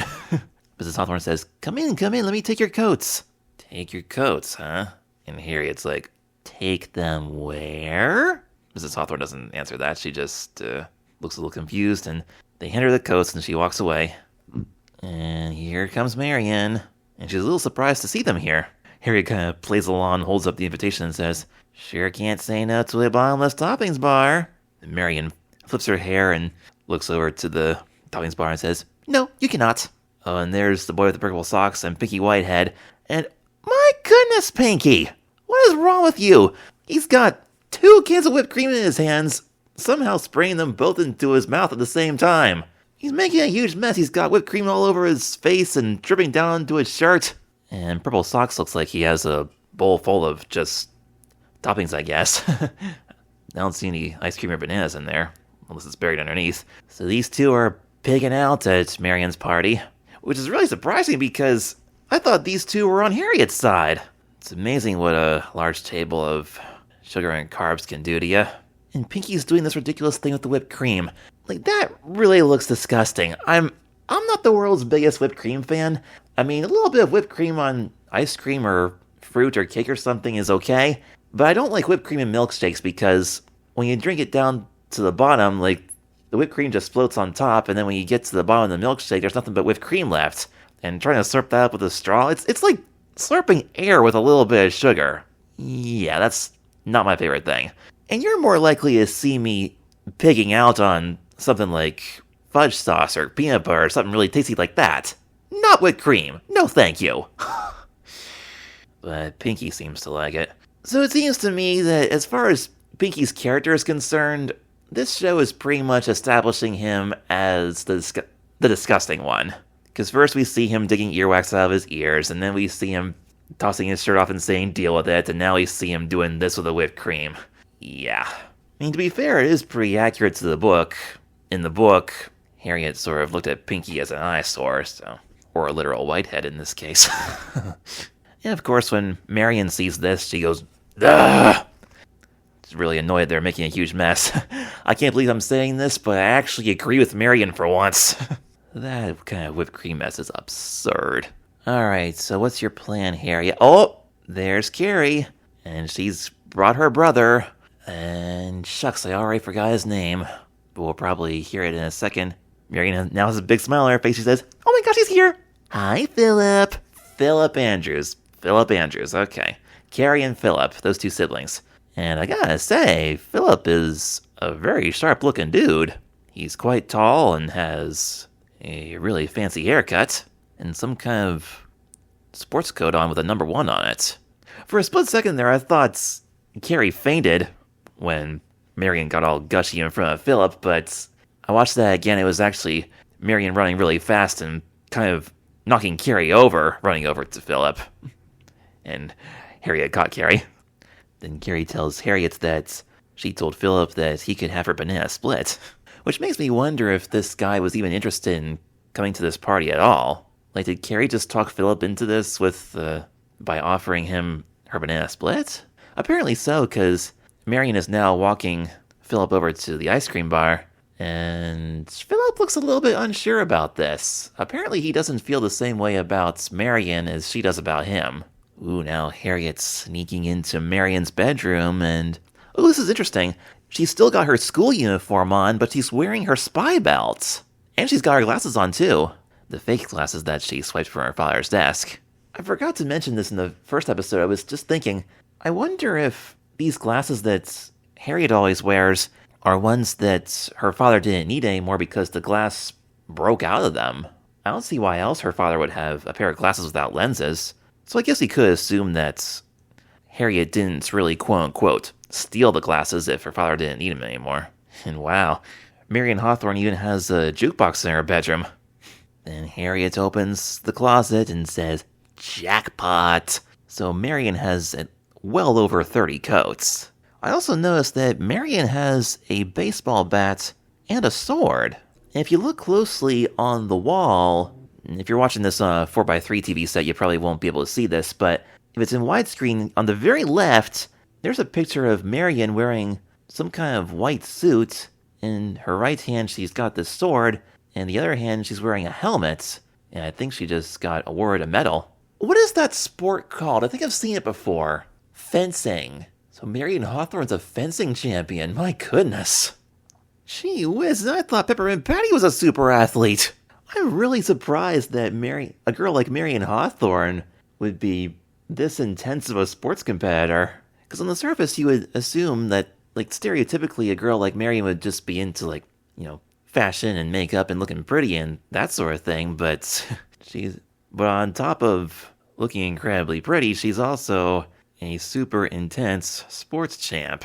That almost makes me wonder if Harriet does sometimes want to be like Marion. I know Harriet likes being herself, but, seeing somebody win at all this stuff, who wouldn't be a little jealous? Especially a really adventurous girl like Harriet. So anyway, Harriet found the coats. And she's got her camera, too. Says, you want proof, Bill Kilroy? I'll give you proof. And uh-oh, here comes Marion with Philip coming into the bedroom. And Philip's got a great big banana splits with, looks like strawberry and chocolate and whipped cream and nuts and a cherry on top. And bananas, of course. Marion says, Carrie told me you were a big music fan, so I wanted to show you my new jukebox. Apparently she just got that. Let me put it on the headphones for a second. What song is that on the record? Let me see if I can Shazam this. See if my phone will recognize the song here. Okay, Shazam says that this song is called So Long Lover's Island by Leon Peels and the Blue Jays. When did that song come out? 1961. Interesting, so are they going to do this in every episode? Are we going to get a real-life 60s song? Because last month we had The Real Nitty Gritty, when Harriet was listening to the radio dancing down the street. Because I know they play a lot of 60s songs on this show. Kind of sets the mood pretty well. Marion says she got the jukebox for winning the All-City Talent Show. Philip looks around and sees all of Marion's trophies, says, "You sure win a lot of things. Swimming, archery, gymnastics, and spelling." So apparently she won a spelling bee too. Just like, what's her name from Judy Moody? Jessica Finch. She was the spelling champ. Marion Hawthorne won her spelling bee with the word automatopoeia. Oh my goodness. And in the closets, Harriet tries to spell that word. But yeah, Harriet's hiding in the coat closet now while Marion's trying to have a heart-to-heart talk with Philip. Oh my, is this gonna be another situation like episode 1 where Harriet was hiding in the dumbwaiter, looking through the peephole, looking at the dogs? You better be quiet, Harriet. Don't be too loud when you're whispering to yourself how to spell onomatopoeia. She's trying to spell the word, but she's not very good at it. And we got another monologue. Harriet says, "In that moment, the truth hit me right in the spleen. I was never going to beat Marion at anything ever until the end of time. Some people are born to be perfect. Other people are born to be scaredy cats hiding in the back of a closet, trying to take a picture of a bunch of dumb coats." Dang, Harriet. Now she's just leaving the party, taking her coat off of the pile on the bed. I wonder if that's her parents' bed. And now she's just walking out the door, leaving. She didn't even eat any ice cream. Man, she's really hurt. And there's Carrie Andrews just eating a banana instead of ice cream. And Harriet's just leaving without Sporter Janie. And Purple Socks is still dumping a bowl full of toppings into his mouth. And my goodness, Pinky, how many cans of whipped cream did you just eat? He's kind of on the floor now with a big belly. And neither of those two boys even noticed that Harriet left. In fact, I didn't even see her arrive either. They're so focused on binging on the sweets. But man, girl, I'm surprised at you, Harriet. You were doing so good. You were just about to prove the truth once and for all. Don't give up now. Well, this pretty much confirms it. Harriet really does wish she could be like Marion. Because after seeing her trying to talk to this guy and hearing them talk about all the trophies and stuff, Harriet's kind of feeling like a loser now, especially since she feels kind of foolish now hiding in the closets trying to get a quote-unquote dumb coat picture. I mean, all along, I thought her intentions were good. It feels like the opposite of episode 1 because in that one, Harriet just did this crazy thing with spying on Mrs. Plummer, getting a cool story for her history assignments. I mean, none of that seemed really necessary. She didn't have to spy on Mrs. Plummer and cause a big ruckus with her dogs and everything. But trying to crack the case of Marion's foolishness, I thought that seemed like a pretty good thing to do, and now she's just giving up. I mean, come on, Harriet, don't you remember what old Golly told you in the previous episode? Life is a struggle, and a good spy never quits. Especially if it's a good spy doing good things for all the other kids. So Harriet goes home and flops down on her bed, still wearing the coat. She pulls something out of her pocket that looks like it's a heart-shaped piece of paper, and Marion wrote a love letter to Philip, and that was in the pocket of this coat. I also noticed that this coat does not have a rip on it. That means Harriet took the wrong coat home.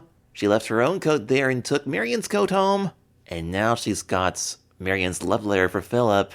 Ooh, now she's got another idea. Maybe she can set things right after all. Harriet just found some newfound confidence because she's got something that Marion doesn't have. The next day, the two girls meet at the, what was that place called? The place by the river with the railings right along the edge.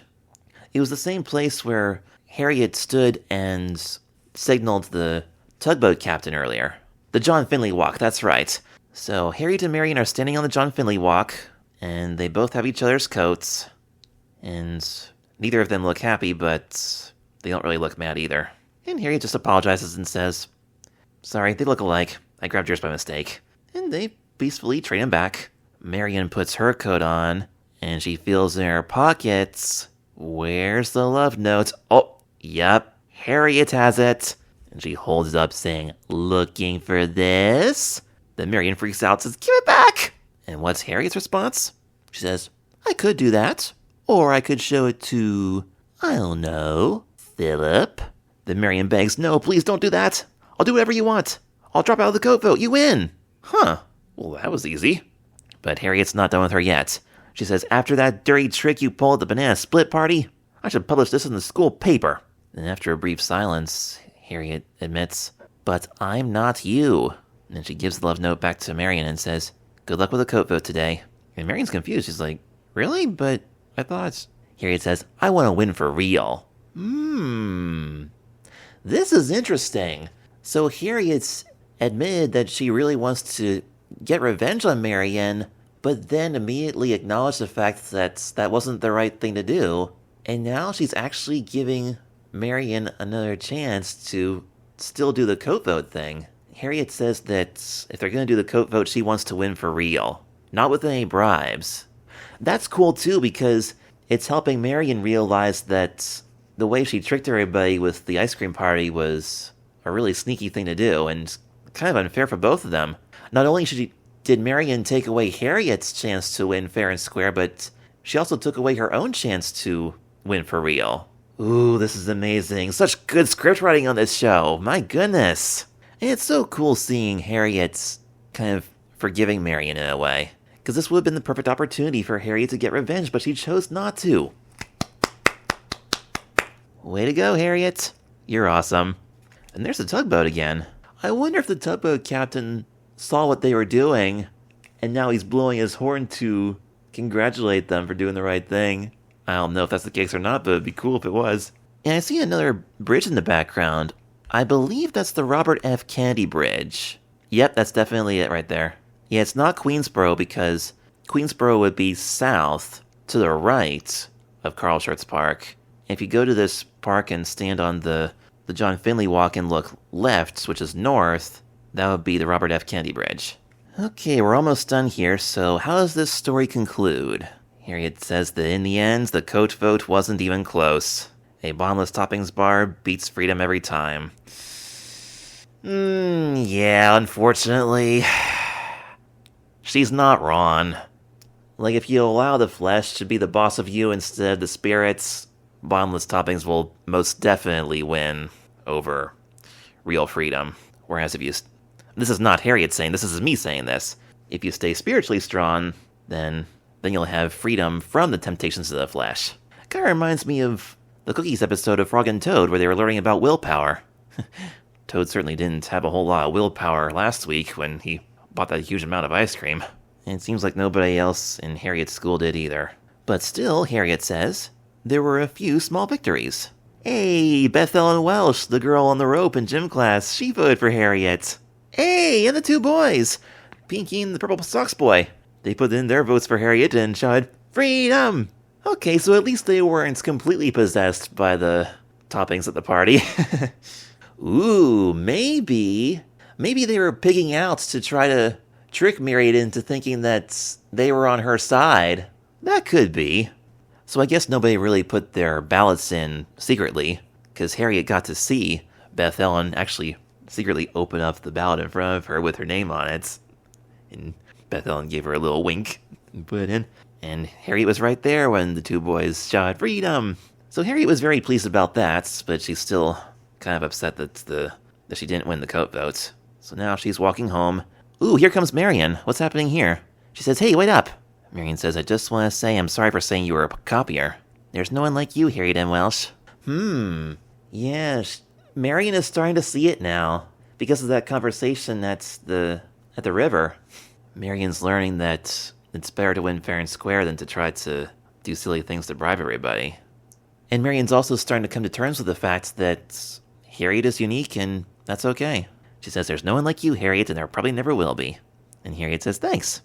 And I just want to say that somebody has to beat you someday, and I hope it's me. To which Marion says, keep hoping. Would you guys like a teeny tiny little spoiler? I will say that Harriet does not beat Marion in anything in Season 1, but we'll just have to wait and see what happens in Season 2, because things are gonna get crazy. And by the way, there's that dentist again. Speaking of Season 2, we're gonna see that dentist office in more detail in the Season 2 premiere. We won't get into that until this fall, though. Let's see. Episode 11, Season 2, Episode 1. That'll be November. We'll do that episode if we do everything in order. That one is called General Mouth Washington. But first, the conclusion of Coat Vote. Marion says, I was thinking, there's no reason we can't both wear the coat. So you're just realizing that now, huh? That's what Harriet was saying all along. So Marion's finally getting over the fact that Harriet was wearing the same coat as her and possibly making Marion feel a little less special. She's finally cool with that now. That's great. And Marion says, I don't think Smithers of London would mind. Smithers of London! I knew they were going to say that again. Smithers of London! I don't know if that's the funniest thing or the scariest thing we've seen on this show so far. Probably both. And then Marion just walks away. And then Harriet is starting to think. She says, for a second I thought maybe a new kind of era might be starting. The Harriet and Marion not becoming friends or anything, but still weirdly getting along era. But when she got to school the next day, she was almost relieved to see that Marion was still Marion. And Marion's got a different coat on. I believe that's the coat she's going to wear for the rest of the series. It's kind of a pink one. She seems to be even more impressed with this one because it's from Paris. Très chic, non? Marion looks at Harriet's coat and says, your coat's totally you, I see that now. It's ripped, it's dirty, you've lost a button. It's a total mess. I was about to say, yeah, it kind of is a mess. And Harriet's kind of a mess too. A beautiful mess. But that's not what Harriet has in mind. She says, my coat wasn't a total mess, it was a story. And I couldn't wait to see the new places it would take me, and the new things I would get to write about. And that's kind of an abrupt cut to the credits there, and that's it! That was Harriet the Spy, Season 1, Episode 2, Coat Vote. Just take a quick look at the credits here. I don't think there were any additional voices in this one, except Molly Flanagan. Who did she play? I don't recognize that name. Ah, here we go. She played Pinky Whitehead, the gym teacher, and the boy with the purple socks. I think she also played that one boy who said that he would like to be Marion as well, because I thought his voice sounded a lot like Pinky Whitehead. Because, yeah, I don't think Pinky or Purple Socks got any speaking roles in the first episode, so now we got to see who played them. Okay. What else did she do? She was also the voice of Naruto, Naruto, Ultimate Ninja. I've never seen any of those movies, but she sure did a lot of them. Oh wow, she also was the star of the PBS Kids series, Jakers, The Adventures of Piggly-Winks. I've seen a little bit of that show, but not a lot. I should check that out sometime, see if it's any good. I think I only saw like one episode, but I think I kind of liked it. Bumber Robinson. I think that name is also new. Bumber Robinson played Mr. Horatio, Janie's dad, a doorman, Ray Withers, a security guard, and... Okay, for a second I thought it was going to say he played Philip, Carrie's brother, but I guess not. Yeah, I don't know who played Philip. Doesn't have the names of the characters listed next to the credits at all. I'm surprised they don't have these real songs listed in the credits. Because on Reading Rainbow, whenever they would use a real song that they didn't make, they always listed in the credits, like who sung it, who owns it, and the copyright and stuff, but there's nothing like that here. Now then, final thoughts on Coat Vote. That was a fun episode, I enjoyed that. I actually think I like this one a lot better than episode 1, despite the fact that the second episode had very little to do with the original book, and it also wasn't quite as deeply focused on the notion of spying. It was more about the competition between Harriet and Marion, about like who does the coat look better on and who should wear it. That kind of situation feels very normal for that type of age group. I mean, there's a lot of kids who go through stuff like that when they're in like upper elementary and in middle school. They're dealing with feelings of like jealousy and peer pressure and competing over who's the coolest or most popular. That part towards the end where Harriet was thinking that it might possibly be a new era between her and Marion, where they're not really friends but not really enemies, that reminded me of the end of the final Amber Brown book, Amber Brown Horses Around. It was inspired by the characters created by Paula Danziger and written by Bruce Coville and Liz Levy. That's one of my favorite books of all time. Because throughout the Amber Brown series, Amber, her biggest rival was Hannah Burton. And so they were kind of like enemies for a long time, but then towards the end of the series, something happened where, I mean, they weren't exactly friends, but they were able to kind of sort of get along to some extent. And Harriet was wondering if that was going to happen with Marion now. If this were a lot closer to the end of the series, the Harriet the Spy TV series, that would sound a lot more believable, but this is only episode 2 out of 20. So we still have 18 episodes left. There's no way they're going to be, like, friends just like that, I don't think. And sure enough, Marion's still Marion. She's still pointing out all the things that are kind of supposedly wrong about Harriet's coat. She's saying that the coat's a mess, and basically Harriet's a mess too. So Marion kind of learned her lesson, but her attitude still needs a lot of work. And Marion also pointed out that Harriet's coat was now missing a button. Let me back it up a little bit. Where exactly did Harriet lose her button? Like, was it only gone towards the end? Yeah, I don't know how Harriet lost it, because when they had that conversation in front of the dentist on the street, Harriet's coat still had all 4 buttons. It wasn't until the final scene in front of the school with Marion wearing her new coat that Harriet had lost a button. But anyway, I was going to say that Toad wasn't the only cartoon character that lost a button this month. Apparently, Harriet did too. And last week, I made a little joke suggesting that maybe Harriet could help Toad find his button, but if Harriet's having as hard enough time keeping her buttons on as Toad is, maybe that wouldn't be the best idea. And besides, she was too busy anyway with the whole coat phone thing. But apparently Harriet's not even gonna bother looking for her lost button, because the missing button is just one of the things that makes her coat special now. You know, it's funny, I don't even see the rip in the shoulder now. I wonder if old Golly sewed it shut after she talked to Harriet that one night. That could be. Maybe old Golly fixed it so that her parents wouldn't find out that it got messed up. So now I'm gonna have to pay close attention and see if Harriet wears this coat anyplace else throughout the series, because I'm trying to jog my memory here. I don't quite remember seeing Harriet wear this coat in any other episodes. She had to have worn it again at some point, because she's excited now about all the new places it'll take her and all the stories it's gonna tell. So we'll have to wait and see what happens with Harriet M. Welsh and her adventures in the near future. In the not-too-distant future. But yeah, 2 episodes in, and I'm already really liking this show. I wasn't 100% sure about it with the first episode, but it's really starting to grow on me now. The beautiful hand-drawn, super cute art style certainly helps, of course. And the script writing is really getting good, the storytelling on this show. I mentioned this last month. When I was a kid, it was so incredibly hard to find a low-stimulation cartoon outside of the preschool category. Because I grew up loving shows like Little Bear, Franklin, Kipper, Maggie and the Ferocious Beast, and Clifford the Big Red Dog was pretty good too. But yeah, this is like a show designed more for 8 to 12-year-olds, but it's very low-key. It moves at a slow pace that I would have been able to handle when I was 10, being autistic and everything. And it's even more, calm and relaxing than Arthur. Yeah, you guys don't understand how rare this is, and how difficult it is to pitch something like this to a network. Because I, for one, strongly appreciate what they did with this show, how they made it, how it was laid out, how it was drawn, how well it's paced.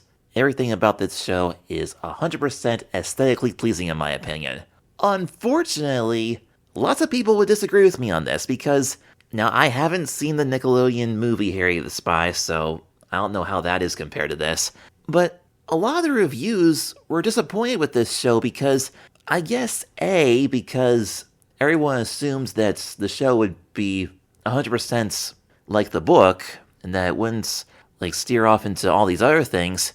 And maybe people were also hoping that this Apple TV series would be a really thrilling, fast-paced, exciting, suspenseful spy show. But that's not exactly what this is. This show is more focused on the everyday life of Harriet M. Welsh and her everyday life lessons, her experiences with her family and friends, growing up, going to school, and just learning about the world around her. And the whole spying thing almost feels secondary, like a secondary theme to this show. Because like I said, I'm not 100% sold that Harriet's spying shenanigans are a good thing, so I'm really thrilled that we get to see her do other stuff too, and that she's learning other things about life and becoming a better person outside of the realm of spying. I am very happy about that. Now, you guys are more than welcome to disagree with me. This is just my opinion. But yeah, I feel like we really need to see more shows like this on TV these days. Because Nick Jr. doesn't have any shows like this anymore, and PBS Kids hardly does either, with the exception of Eleanor Wonders Why and Carl the Collector. But the style of Apple TV's Harriet the Spy is exactly the kind of show that I want to make someday. I want to do a show about kids going through everyday life, learning new things about each other and about life in general, and do like sort of a coming-of-age story, and have the characters over time grow up and become better people. That's kind of what Meet Zoe Richards is about, the book that I wrote. And I hope to write more books in the future to add to that story, and eventually adapt those books into a TV show. And I want it to look and feel very much like this Harriet the Spy animated series. Because they're doing exactly what I want to do. If you don't like this show, you probably won't like my show either, I'm just saying. But seriously though, regardless if I ever do a show or not, content creators, storytellers, animators, they should really study this show deeply, Harriet the Spy, and learn from it, and discover what makes this show so great. That's part of the reason why I'm doing this podcast, because not many people realize how good this is, and so I just want to get my thoughts out there. And I will continue to do so for the next year and a half as we go through this entire Apple TV series of Harriet the Spy. So, which episode are we talking about next month? Harriet the Spy, Season 1, Episode 3. It's called Cross My Heart and Hope Not to Dance. Ooh, I remember that one. That one's gonna be fun. Yeah, I think the first couple times I went through this series, the Cross My Heart and Hope Not to Dance was one of my absolute favorites. So we'll talk about that on the 4th and final Saturday of March. And speaking of March, next week is the first week of March, and on March 7th we'll be talking about another episode of Reading Rainbow when Aunt Selena did the rumba. Wow! There's going to be a lot of dancing this coming month. Reading Rainbow's going to do a story about dancing, and Harriet's also going to go on a dancing adventure, it seems like. So I just want to say thank you guys so much for joining me for another month of Kids TV and Me. And I'm looking forward to seeing you next month for 4 more fun-filled episodes. And as soon as I'm done editing this one and getting it all scheduled and ready on YouTube and Substack, I'm gonna go out and get a banana split somewhere. Hopefully Hinkles, we'll see. Until we meet again, this is Joshua Stauffer, signing out. Thank you so much for listening, and I will see you next time. Woo, we made it! Only 47 minutes, alright. See you guys later. Bye. For a second, I thought maybe a new kind of era might be starting. The Harriet and Marion not becoming friends or anything, but still weirdly getting along era. But when I got to school the next day, it was almost a relief to see that Marion was still Marion. Where's your pea coat? It wasn't me. Not like this coat. It's from Paris. Très chic, no? And your coat is totally you. I see that now. It's ripped, it's dirty, you've lost a button. It's a total mess. My coat wasn't a total mess. It was a story. And I couldn't wait to see the new places it would take me and the new things I would get to write about.